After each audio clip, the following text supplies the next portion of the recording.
Sometimes life confronts you with such profound silence that it feels as if the whole world has turned away. It is at this moment that the question arises that many avoid, but few dare to face.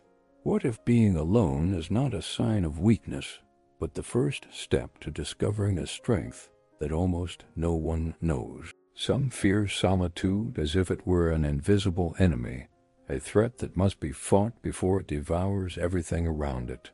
But there is another side to this story, a side that only appears when you stop for a moment and realize that some of the brightest minds and most resilient personalities in history found precisely in solitude the key to their transformation. Perhaps you've already felt that strange discomfort when you distance yourself from people who, deep down, were never truly there for you. That emptiness that arrives when the noise of opinions fades and the only voice left is your own. Many panic at this point, as if the silence were too powerful an adversary to face. But others take a deep breath, confront this silence head-on, and discover that it's not as frightening as it seems. In fact, it may be the place where the answers you've always sought emerge, answers that were hidden behind distractions you've carried for years. It's curious how most people run to any company, even if it's bad, just to avoid dealing with the weight of isolation. They cling to empty conversations, fragile relationships, and meaningless commitments, all to fill the void left by loneliness. But those who truly grow, those who become mentally strong, do the exact opposite. They embrace moments of solitude and transform that space into an environment of growth, not because they enjoy suffering, but because they understand that without going through this process, they will never discover who they truly are. And perhaps you've already realized that many of your greatest achievements happened when no one was watching. Loneliness has the power to reveal the truth we normally try to ignore. It places you face to face with yourself, unfiltered, without distractions, without excuses. And that's an experience few people are prepared to live through. After all, what's left when you remove everything you used to hide? What remains when the world falls silent and you have to deal with your own shadows, your doubts, and your deepest thoughts? It's at this point that many give up, but it's also at this point that the strong begin to transform. They realize that being alone doesn't mean being lost, but being free to rebuild their own mental structure. There is a strength that only arises when you don't depend on anyone's presence to feel whole. And this strength scares many people because it shows that you can walk alone without fear. You can make decisions without asking for approval. You can follow your own pace without comparing yourself to anyone. Loneliness is not a prison for those who know how to use it as a tool. It functions as a mirror that reflects not only what you are, but what you can become. And that is precisely where the difference lies between those who see loneliness as punishment and those who see it as a rare opportunity. Imagine for a moment what your life would be like if you didn't need anyone's opinion to pursue your goals. Imagine if you could think with total clarity, without noise, without interference, without energies that drain the best of you. Now imagine that this stronger version of yourself already exists. It's just hidden behind the fear of being alone. And perhaps it is this fear that prevents so many from achieving what they truly desire. Most people worry more about not losing people than about not losing themselves. And this creates a cycle that imprisons, suffocates, and limits any possibility of true growth. But there is a type of person who breaks this cycle. They choose to withdraw not out of arrogance, not out of coldness, not out of disinterest, but out of awareness. They understand that some phases of life require absolute withdrawal, strategic silence, and emotional distance. Such people don't isolate themselves to escape the world, but to rebuild themselves. And when they return, they come back stronger, more centered, and better prepared for any challenge. This strength cannot be bought, taught, or borrowed. It is born exclusively from those who accept walking alone when necessary. Have you ever wondered why some people reach such profound levels of emotional maturity, while others remain dependent on the gaze of others? Could the difference lie precisely in the ability to be alone without despairing? Are the strongest not those who avoid solitude, but those who manage to transform it into power? If this is true, then perhaps solitude is not an obstacle, but a path that few choose, but that completely changes those who have the courage to walk it. And it is precisely this path that we will begin to explore. Because when you understand why the strongest choose to be alone, you begin to realize that this same power is within your reach. And perhaps after hearing everything that comes next, you will never see solitude in the same way again. There are moments in life when you feel like you're carrying an invisible weight, something that no one around you seems to notice. It might be that constant feeling of being out of sync with the world, as if everyone is following a song you can't hear. Perhaps you've experienced this at lunch with friends, when you suddenly realize that the conversations are meaningless, that people talk a lot but communicate little, and that all that presence around you only increases the feeling of emptiness. It's strange when you're surrounded by people and still feel alone, but it's even stranger when you realize that the silence of your own company is lighter than the noise of some people. Many people spend their entire lives running from this silence, chasing validation, companionship, or distractions to avoid facing the discomfort of being alone.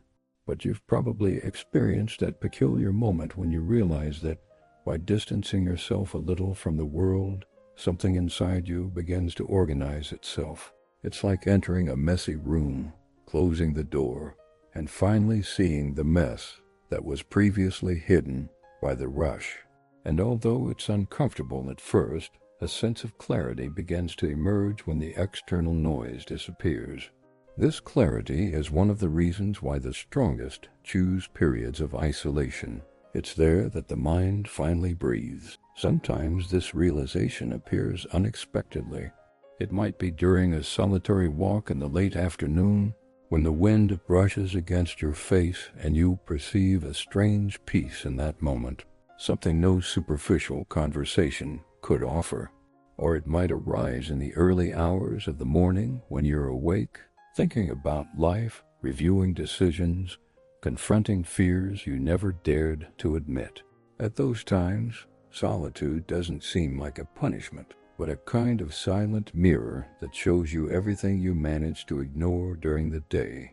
And perhaps it is precisely this mirror that transforms solitude into a powerful tool.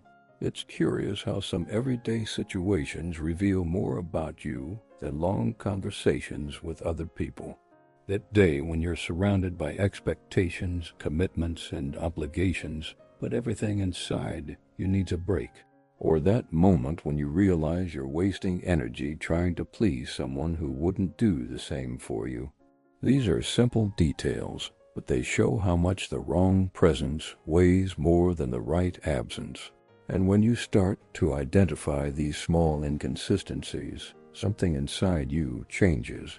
You begin to choose better where you put your energy and, inevitably, start to distance yourself from everything that doesn't add value.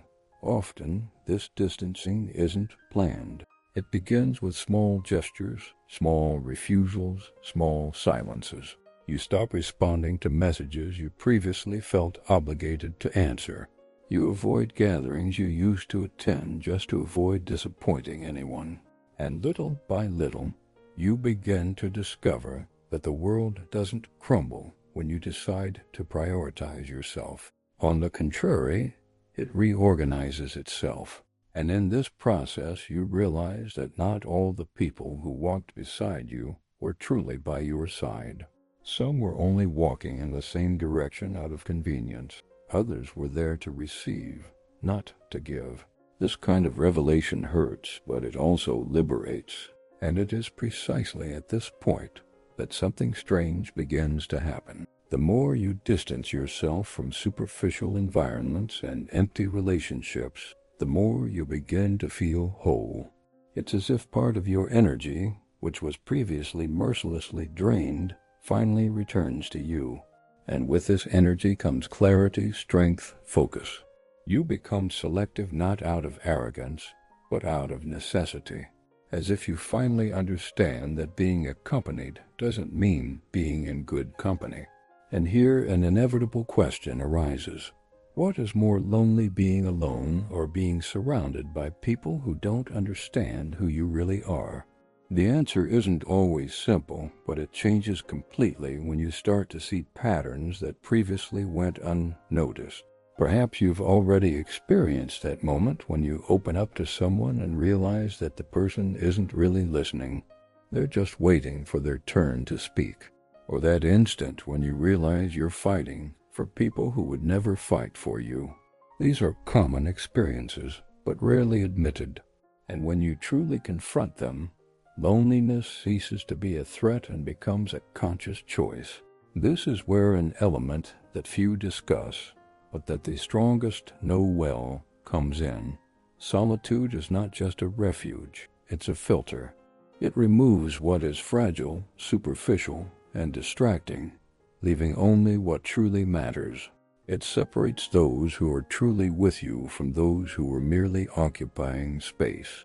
It exposes intentions, reveals priorities, and shows truths that lay hidden in the depths of small social interactions. And upon realizing this, something within you changes forever.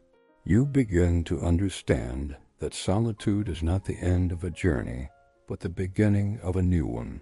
This beginning, however, doesn't come without mystery, because when you consciously choose to be alone, you realize that something inside you transforms in a way you can't fully explain. A kind of stronger intuition emerges, a sharper emotional clarity, an almost hidden sense of perception. It's as if you begin to see invisible layers of human behavior, as if you instinctively understand who is worthwhile and who isn't. And this doesn't happen because of any special ability, but because of the absence of the noise that previously confused your mind.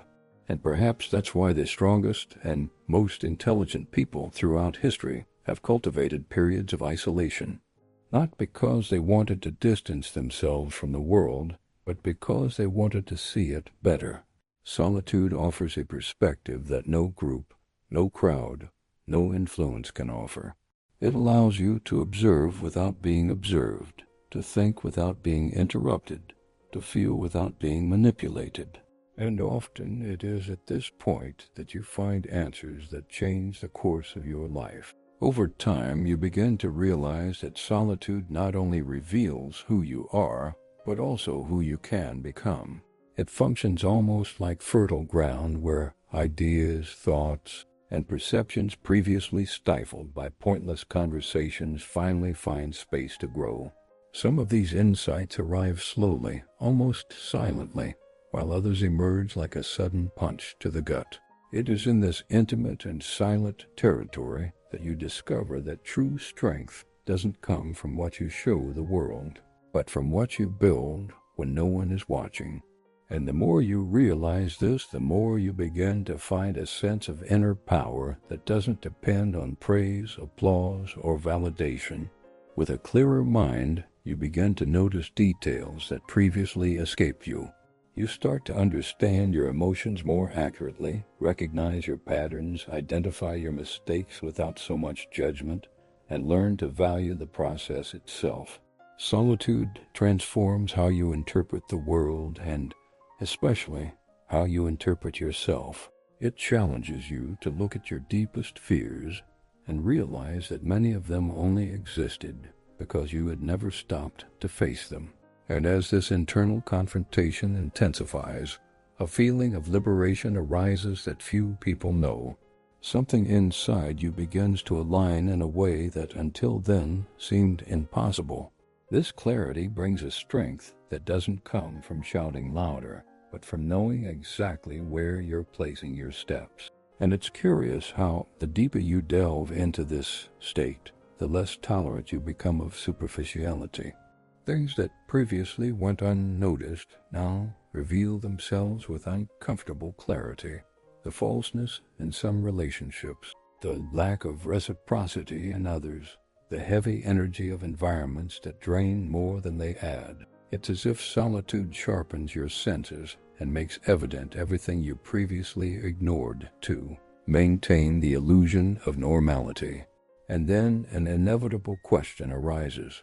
How many people would you keep by your side if you fully understood their true intentions? This questioning often marks the beginning of an irreversible change. You start to choose more carefully who enters your emotional space. It's not about distrust, but about protection. When you realize the value of your own peace, you begin to defend it more firmly. And this silent defense often drives away those who are used to easy access. Some people disappear naturally. Others try to manipulate you with guilt or emotional pressure. But you are already in another cycle, at another level of perception. And when you understand this deeply, you discover that solitude strengthens you because it forces you to see what truly sustains you when nothing and no one is holding you back. Sometimes this change reveals itself in simple, almost banal moments that go unnoticed by those who aren't experiencing this process.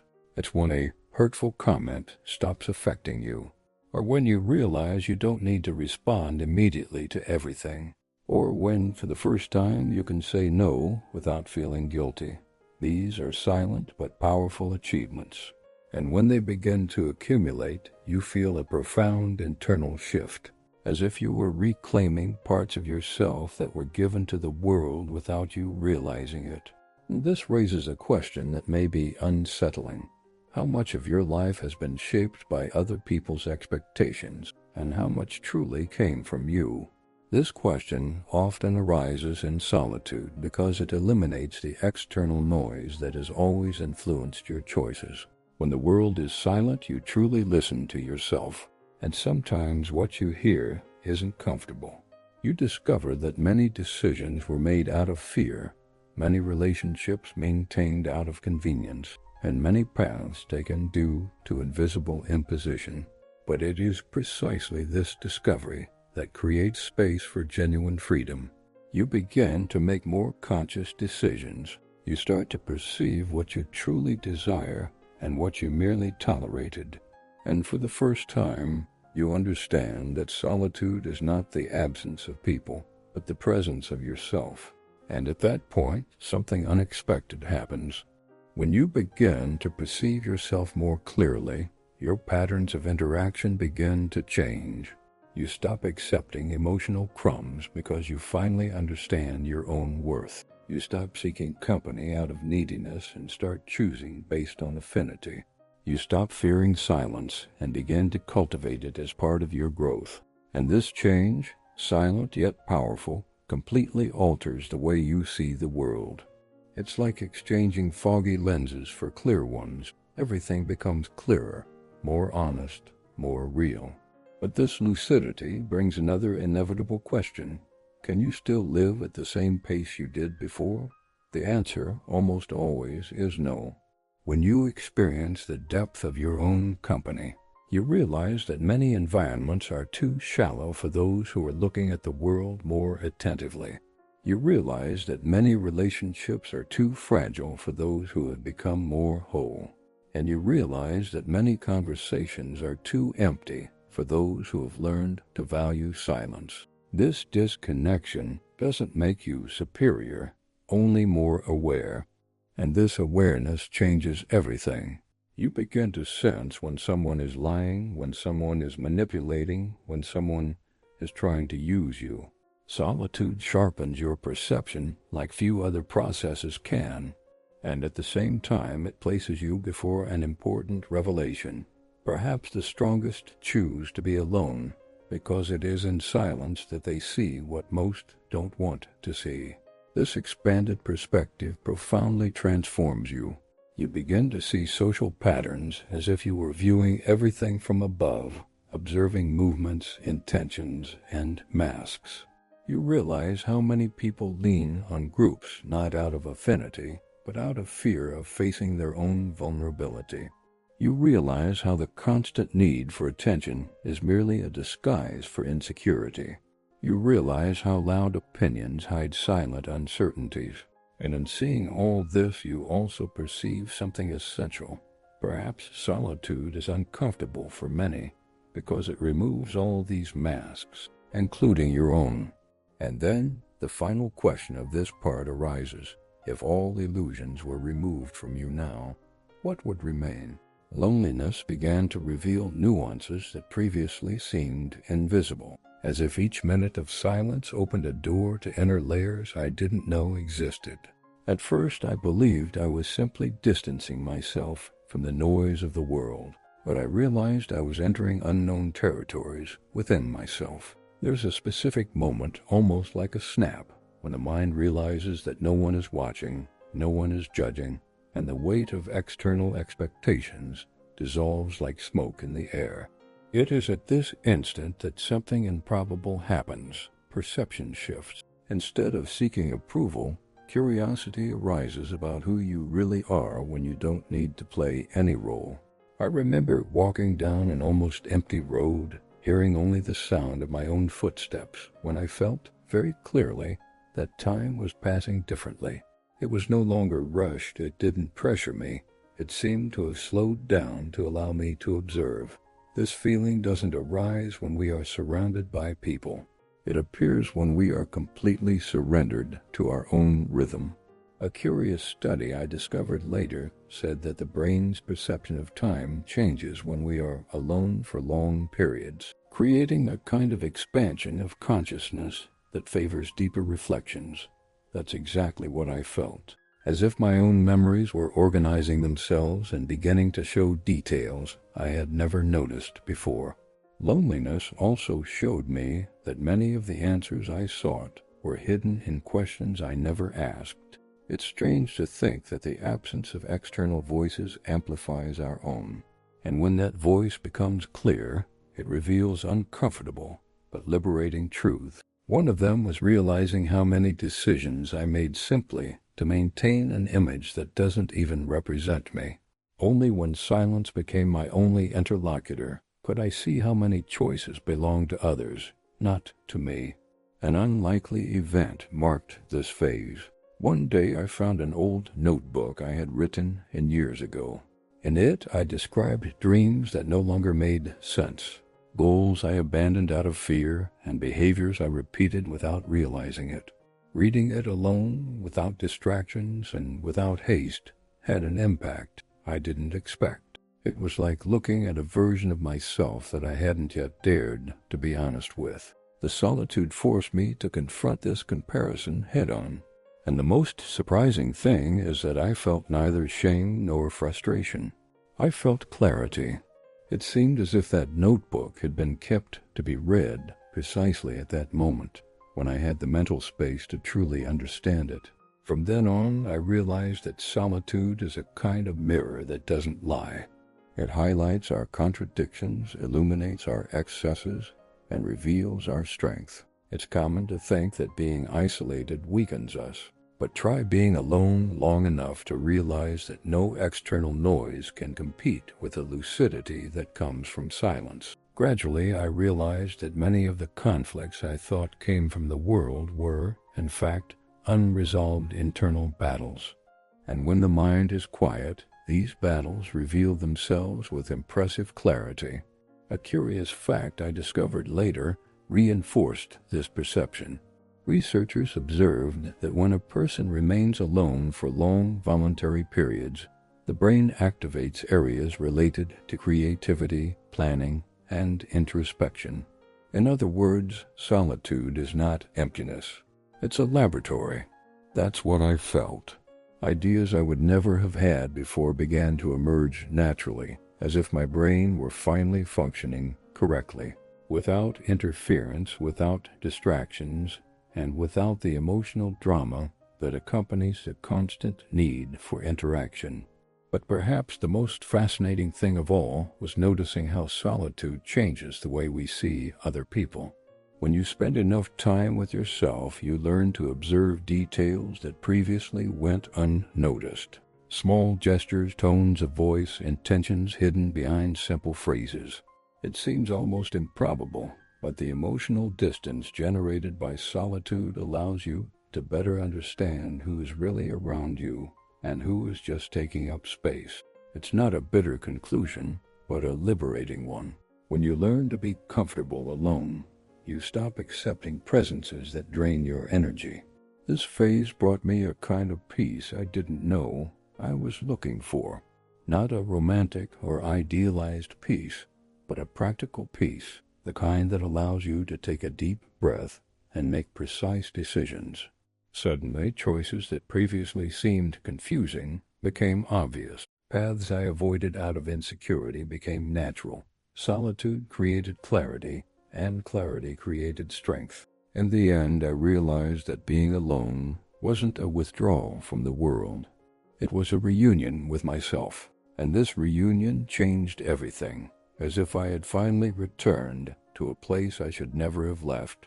As the days passed, solitude ceased to be merely an experience of introspection and began to assume a deeper, almost challenging role. I noticed subtle changes in my behavior, as if something inside me was reorganizing itself without asking permission. It was an ambiguous feeling, a mixture of tranquility with a certain silent weight, as if something unexpected were about to happen at any moment, and in fact it did. It was one night when the silence was so intense it seemed to touch the walls, when I felt an unease I couldn't explain. It wasn't fear, but a kind of internal alert, an instinct that awoke for no apparent reason. I decided to go for a walk, trying to understand that strange feeling. The street was empty, and each step echoed as if the whole world was paying attention to me. The darkness didn't scare me, but there was something different about that night. Suddenly my phone vibrated, a message from someone I hadn't spoken to in a long time, someone who was part of a phase of my life that I thought I had left behind. The message was short, almost enigmatic. "We need to talk. It's important." That shattered my calm in a way I hadn't expected. It was as if the past had chosen that exact moment to return, just when I was learning to rebuild myself. I stopped in the middle of the street, staring at the screen, as if I could find some explanation in the pixels. For a few seconds, I felt a strange tension, as if I were being watched by something invisible. The solitude, which had once been comfortable, transformed into a space of doubt. I began to wonder if I had truly resolved everything within myself, or if I had merely swept some truths under the emotional rug. The words in that message were few, but they carried enormous weight because they came from someone who knew parts of me that I myself avoided facing. I decided not to reply right away. I went home with my heart racing, trying to understand why a simple notification had affected me so much. When I arrived, I realized that the unease didn't come from the person, but from what they represented. They symbolized an older version of myself, a version that needed to be confronted so I could move forward. The loneliness, which seemed so revealing, now demanded more. It demanded courage. I sat on the living room floor in the dark, letting the darkness fill every space. It was as if the silence was waiting for my decision. The next day I woke up with a clearer mind, but my heart was still pounding. I spent the morning reflecting until I realized something that struck me almost painfully. Loneliness doesn't just show us who we are. It also shows us what we still need to face. That's when I replied to the message, maintaining a neutral but firm tone. Minutes later, the reply came with disconcerting speed. The person suggested a meeting. At that moment, I felt my whole body react, as if I were about to walk through a door of no return. I spent the whole day thinking about how a simple reunion could carry so much tension. I was no longer the person I was when we drifted apart, and at the same time, I didn't know if that change would be strong enough to keep me stable in the face of someone who had been able to shake me so much. Loneliness had strengthened me, but the real test would happen outside, in real interaction, outside my inner world. This created a kind of intense anticipation, as if I were living the prelude to an inevitable upheaval. When I finally arrived at the agreed-upon location, I realized my whole body was on high alert.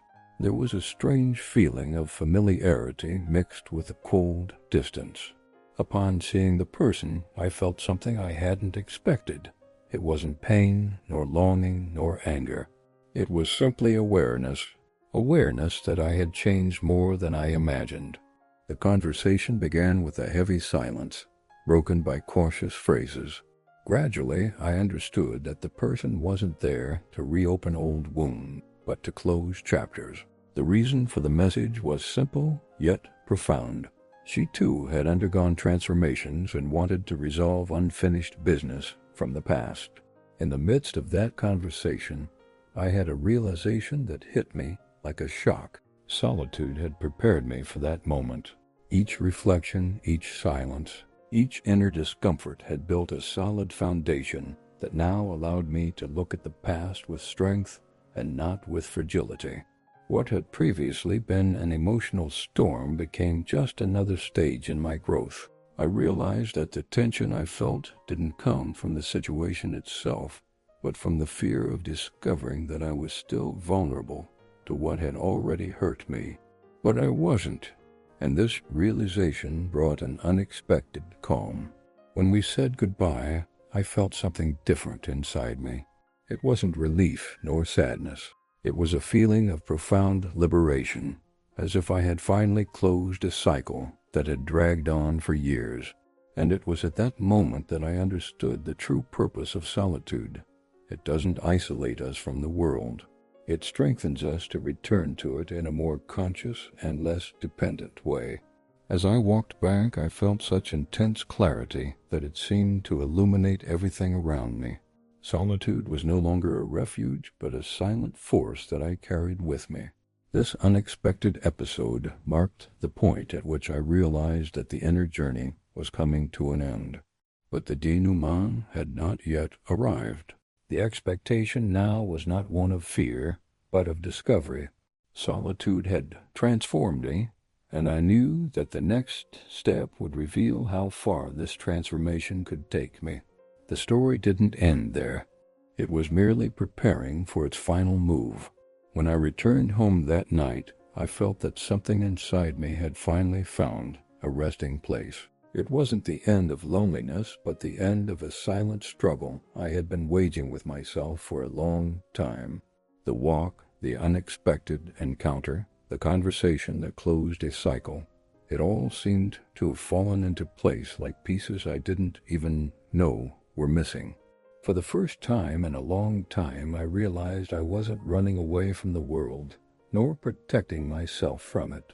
I was rebuilding myself, and this rebuilding had a clear purpose: to allow me to live again with more presence, awareness, and strength. As I sat on the sofa, I felt the weight of the silence, but this time in a different way.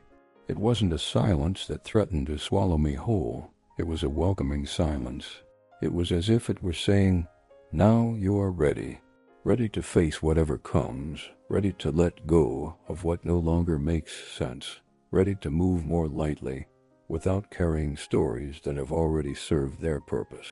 I understood that loneliness is not transformed solely by the absence of people, but by the absolute presence of ourselves. And this presence is something that many avoid, because it requires facing one's own flaws, fears, and desires without filters. While reflecting on everything I had experienced, I realized that true strength lies not in appearing unshakable, but in recognizing one's own limitations and still moving forward. Loneliness teaches us this silently. It places us before mirrors that don't lie, showing us versions of ourselves that we try to hide and revealing layers we didn't even know existed. The inevitable question that arises is, how many times do we avoid being alone, not because we fear the void, but because we fear what we will find within it? And how many opportunities for growth do we let pass simply for fear of hearing our own voice? As the hours passed, I felt something was different. It was as if I had crossed an inner door that only opens once, and after that it never closes in the same way again.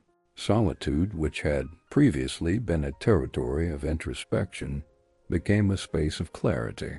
I began to see decisions I needed to make, conversations I should still have, paths I had been postponing for fear of change. Gradually it became evident that there are moments in life when choosing to be alone is not isolation, but a strategy of self-healing, of strengthening, and of aligning with what truly matters.